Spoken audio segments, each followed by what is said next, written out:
श्री आरती शिव दुर्गा मंदिर ट्रस्ट करतार नगर छियाटा विच परम संत अद्वैत स्वरूप श्री आरती देवा महाराज जी की अध्यक्षता हेठ दूजी कावड़ यात्रा करतार नगर छियाटा तो शुरू होकर श्री कसेल धाम मंदिर विच बड़ी धूमधाम नाल पहुंची।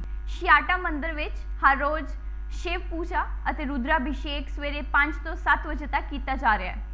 हर ऐतवार सावन का त्यौहार वड्डी श्रद्धा नाल मनाया जाता है। नव विआही दुल्हन श्रृंगार करके ठाकुर जी का आशीर्वाद प्राप्त करदियां हन अते चूले की रस्म भी निभाई जाती है।